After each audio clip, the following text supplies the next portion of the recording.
pyramids were some type of a power plant. You look at Bosnia in Europe, there's a pyramid there called the Pyramid of the Sun. Just like the one, there's one in Mexico called the Pyramid of the Sun. There's one in Bosnia called the Pyramid of the Sun. It's massive.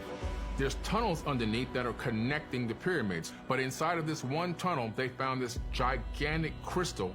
It's called a K2 megalith.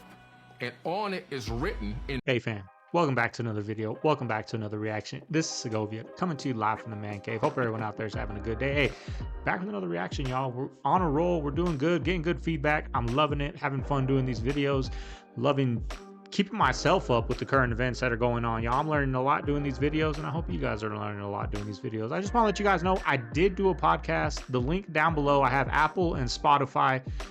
It is available on those two platforms. If you guys want, if you have some time, go ahead, give it a listen, rate, review. I would appreciate it. It's my passion, y'all. Podcast is my passion. When I originally started my YouTube channel like 4 years ago, I love doing a podcast. To me, it's like a therapy session. So I just get on there, kind of say what's on my mind, how I'm feeling, and I kind of explain where I want to go with the podcast. Maybe do some Q&As, maybe give my life experience with you guys and help some people out, how I got through things, because boy, have I been through a lot of ups and downs, more downs than ups. But hey, you know my saying, enough with the chit chat. Let's get into the reaction. All right, y'all, here we go. We got a good compilation right here. Sit back, relax, enjoy. I don't got my sparkling water with me today. I'm feeling a little off, but hey, we're going to have some fun. Enjoy. Keep the door closed. Keep the door closed. Whoa! All right, we got to rewind that. There's always a little delay. Keep the door closed. Keep the door closed. Whoa! Look at that. Whoa! What? Where's Viv? Where's Viv? She's over there. You good? Hell no, I'm out of. You know there's another wave coming. Oh my God. You know that ain't Are it. you okay? Coming in. You know that ain't it. Yeah, I'm out of there. Look at that. Look how quick that's filling up. Get out of here. Yeah, no shit. That's crazy. Now, cargo cults is a common kind of a meme, you might say. People are familiar with the idea. People in a very primitive location, a Stone Age people, suddenly see airplanes landing on a landing strip, and they're bringing food and medicine and uniforms and technology. And these Stone Age people are watching this take place. They don't know what this is. They have no context for it in their society, their religion, their culture, nothing. Just the mere experience of this changes them. So they go and they build airline landing strips, right? They build conning towers. They build all kinds of stuff. They take coconuts and build headsets from it. They're trying to duplicate what they saw in the expectation that a plane will land on their landing strip and give them all this good stuff. Right. Okay, so that's the cargo cult concept. We've taken this one step further, and we're saying it's not just our religion that's a cargo cult. It's not just the pyramids in Egypt or the Nazca lines or something. We're saying our entire civilization is a cargo cult. Our science is a cargo cult because we're trying to get off planet. Suddenly, when the war was over, all these airstrips were abandoned and everyone left. And the islanders scratched their heads and they all said to themselves, wow, wasn't it great when all these planes came out of the sky and gave us free cans of corned beef and stuff? We really liked that cargo.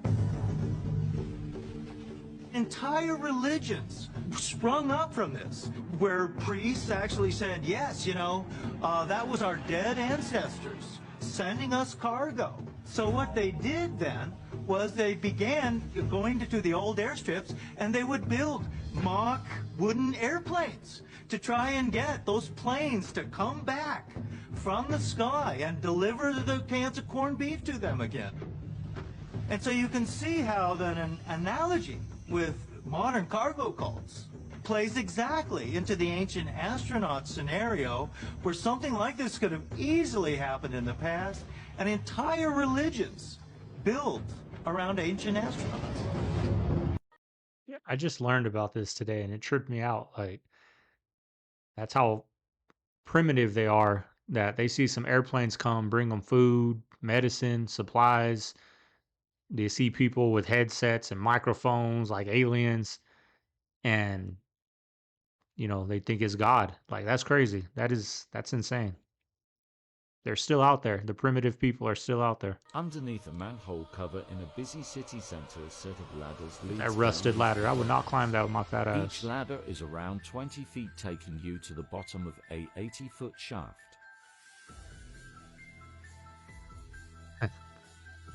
Thought of something funny. Inside is a Second World War era shelter designed for civilians. Lots of the original signage and items, like lights and toilets, remain inside the tunnels.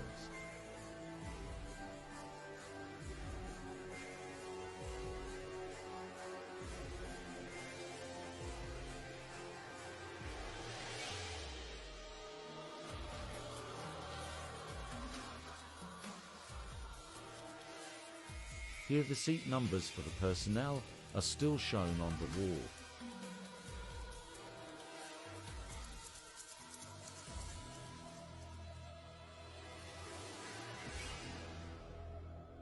Creepy. The final section of the tunnels is all burnt out after a fire started here in 1991. From my understanding, during World War II, there was a crash in Guam, and from a dogfight. And this Japanese pilot or guy who was in the plane went and hid in a cave up on a mountain in Guam. And he spent until like 2002 living in this cave, thinking that World War II was continuing, and he thought he had a better life living in a cave and living off of the jungle, because Guam is like a hub for, I think, United or Delta, one of the major airlines. So all these planes are coming in and out every day, and he thinks it's World War II continuing. Wow. Yeah, and there's military bases and everything else in Guam. So Was he it just, really 2002? Jamie would have to look, I but it was thought very it was like recent. the 80s or something. I didn't know it was like that's he must have been old as. Let's start with Isn't that crazy?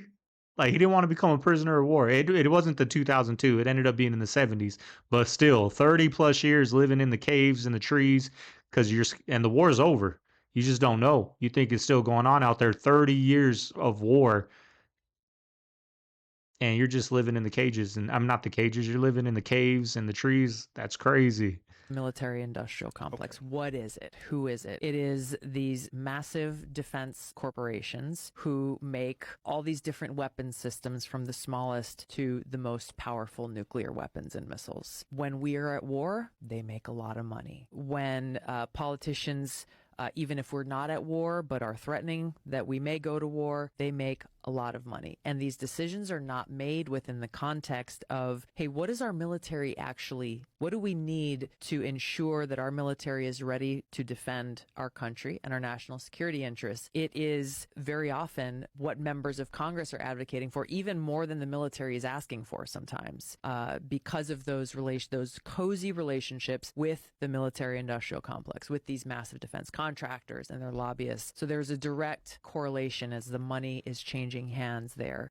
The military-industrial complex plays a major role in continuing to keep us in some state of war. Some of them have even said it publicly.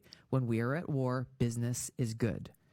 What is the cost? The cost comes out of our pockets, our bank accounts, the American people, the taxpayers. We are paying for it, where those dollars could be and should be dedicated towards actually serving very real needs of people that we have right here at home. The military-industrial complex profits when you see a NATO expansion. That because who are the people that these NATO countries are buying weapons from? They're buying the weapons from our military-industrial complex. A war makes people rich, plain and simple. You know, we're always at war. NATO is always at war, and who are they buying their weapons from? The military-industrial complex. So we might be suiting up for a big one coming up here pretty damn soon. You got this guy right here. He's starting not to have those good little rallies no more. It's getting itchy for him. It's getting itchy.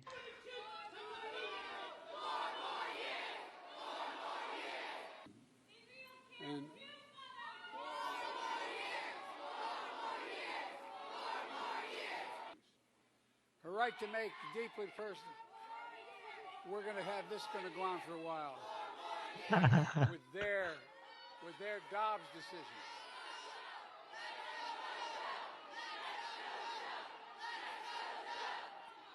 Women are being forced to travel out of state from getting a safe and effective medication.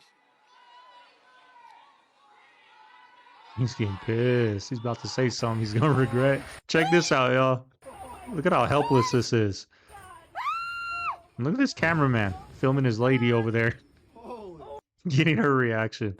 Get your ass out there and film that, man. You could have went more viral. That's crazy, though. It's all icy roads. For the first time in their 75-year history, In-N-Out Burger will be permanently closing one of their restaurants, and you would never believe why. This In-N-Out Burger location is located in Oakland, California. Unfortunately, this location is prone to numerous car break-ins, property damage, theft, and even armed robbery of the customers and staff. Despite steps to deter crime and make it a safer place, they were unsuccessful in these efforts and have since decided to permanently close this location in March. Being the only location in this city, the community is deeply saddened by the decision to close the restaurant. But unfortunately, this is what you get in cities like Oakland and San Francisco. Businesses like In-N-Out are fed up with it and are leaving forever. Until something can be done to stop these kind of crimes, businesses will only continue to close more locations.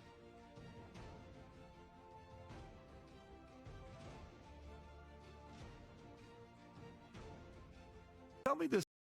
California was such a beautiful state, y'all. I loved it. I haven't been back since like pre-pandemic, before everything went to hell, right? So I haven't been back like to Hollywood Boulevard.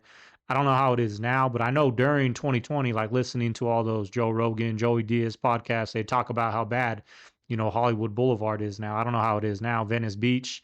But man, they tore that country up, man. Those politicians. That was one of the greatest states.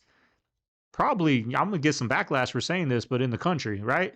Maybe even I was gonna say in the world, but there's a lot of places in the world I haven't been to, so I can't say that. But on the West, I can say the Southwest, California, man, it's the best. I haven't been back since, but This is a little bit weird. screwed that city Washington up. State Democrats propose replacing the term sex offender to advance a person-first approach. Because of this type of stuff. Which means is a bill, House Bill 2177, to replace the term sex offender with sex offense in the sex offenders policy, which the bill allowing level 3 sex offenders, the most dangerous, to serve on the board alongside 6 crime victims. Let me read this to you again. Please. Which means a level 3 sex offenders, okay, this bill allows level 3 sex offenders, the most dangerous ones, to serve on the board alongside sex crime victims. Crazy, y'all. How do you go so woke that you start defending children looking at explicit material in schools? That's a question we're going to... Yeah, and I saw an interview a long time ago. I'm going to try to find it for my next video if I remember.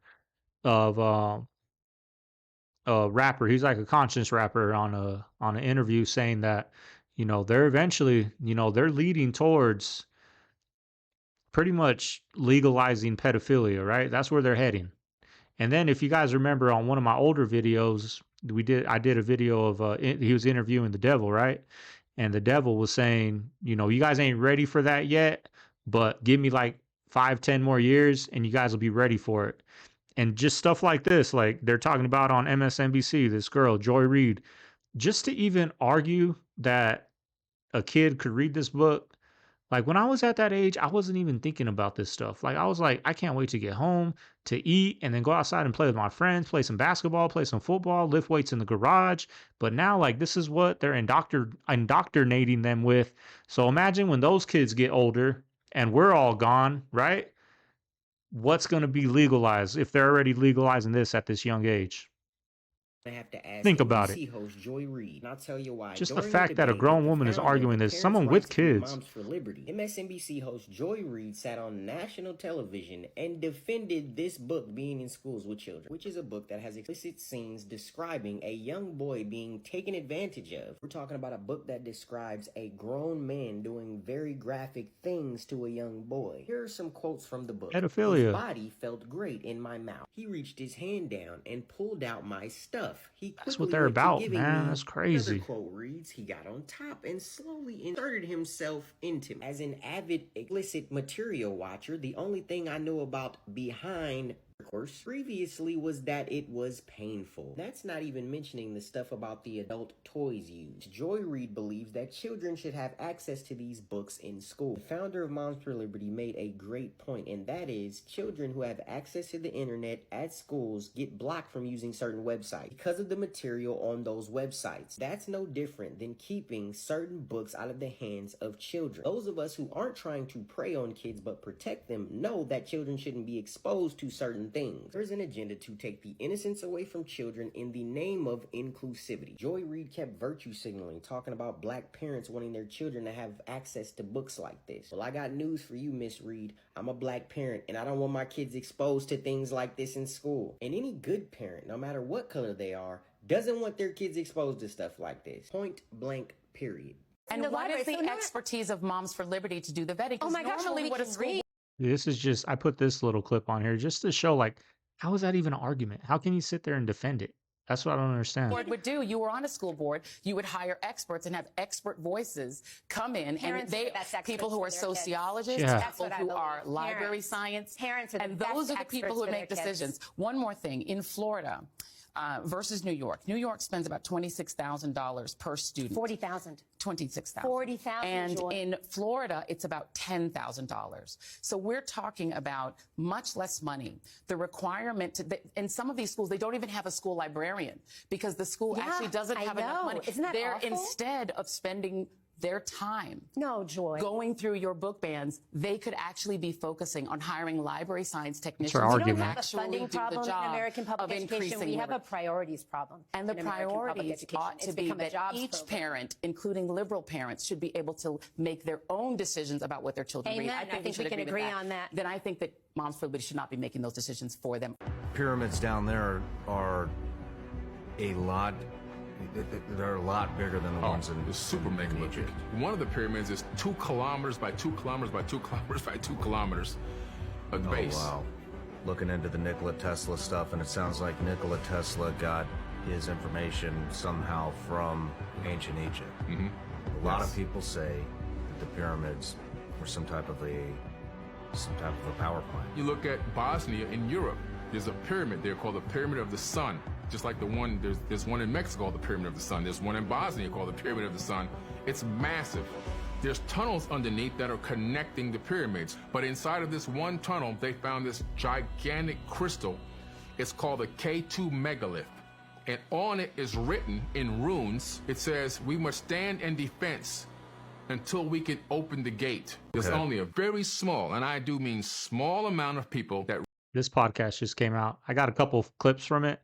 I could have made a whole 20-minute video of just these type of clips. So Sean Ryan, good podcast. Check him out. A lot of military vets on his podcast, but he has a lot of people like this on there that speak the truth. So check him out. really house and hold the true knowledge of the ancient past as the top level Freemasons. This goes all the way back. We're talking about 30,000 plus years ago. There were these brick masons in ancient Kemet called the Shatu. After the Great Flood, Amun-Ra, aka Marduk, he's known as Marduk in the Bible, M-A-R-D-U-K. Some people say Marduk, depending on how you want to pronounce his name. He's also in the Jewish Torah. In Kemet, he was known as Amun-Ra. This is why people say Amen, actually. It's to him. He actually made it a rule, a law. But he had these brick masons helping him rebuild the land of Kem. And these brick masons had the secret knowledge of space flight technologies, how to turn stone structures into advanced computer housing, data storage devices, as well as power generators and many other functions. A lot of the stone structures that were built were actually multifunctional stone computers, and they mastered stone masonry, but they also encoded and embedded a lot of the wisdom and knowledge from the ancient Egyptian mysteries and the Kemetic mysteries into the structures. No matter what you face. All right, there we go. Jocko said it best. Just walk. Now, a little in depth on that. This is kind of what I'm going to be doing on my podcast. Like at the end of each video, I have that motivational clip. I do a podcast once a week. I'm thinking on Tuesdays of uploading. So we're just going to go through these 4 or 5 clips I put on and kind of give my 2 cents. But a little bit, let me give you guys a little bit of something, what he meant by that just walk. I watched that. I saw that clip on there, and he really broke down on like some guy was, you know, good guy, had his own business, good family, lost it, right? Lost his wife. She left him. Rock bottom. He had to sell the business because she wanted half of it. He had to go work at Home Depot, right? He didn't know what to do. Jocko said, right now you're everywhere, right? You're everywhere. Your mind's over here. You're worried about your business. You're worried about going to Home Depot. You're worried about divorce. You're worried about your kids. And he was saying, you know, just walk. And that guy didn't understand it. He's like, what do you mean just walk? And then he broke it down. He was like, right now you're in a 1,000,000-acre forest, right? In the middle of it. You see this way, it's just dense, thick forest. He said, all you can do right now, you don't have no control, it's just walk. Just walk, and then eventually you're gonna find a downhill, right? Go downhill. Where do downhills lead? Usually leads to streams. Walk, keep following that stream, downstream, keep walking. Streams usually lead to rivers, rivers to lakes, lakes to roads, roads to civilization. There you go, you got some food, right? But right now you're just all over the place. All you can do right now is just walk. Just focus on day-to-day business, right? So I'd get a little bit more into it. I'm gonna save it for the podcast, but I'm all about helping out people that are at rock bottom, right? Because I've been there multiple times in life. So those are the conversations I like to have, right? So if you guys enjoy those type of talks, link down below to my podcast on Apple and Spotify. And I'm also making some beef jerky right now, homemade, first time, right? So it's probably not going to be as good, but let me know down below once I perfect it, if you guys would like me to add it to my little YouTube store, which I want to start building and maybe having some clothing maybe one day. But for sure, I don't know if I'm allowed to ship food, right, over, you know, in the United States or whatnot. But, you know, it would be vacuum sealed and, you know, measured out, I don't know, 16, 17 ounces or whatever. So let me know down below if you guys would like that. I got to perfect it first, right? It's got to be up to my standards. So I don't know how this first batch is going to come out. It's in the air fryer as we speak. But anyways, y'all, I hope you guys enjoyed the video. If you made it this far, be sure to leave a thumbs up and a subscribe. It really helps the channel grow. I'll see you guys on the next one. This is Segovia signing out of the Man Cave. Later.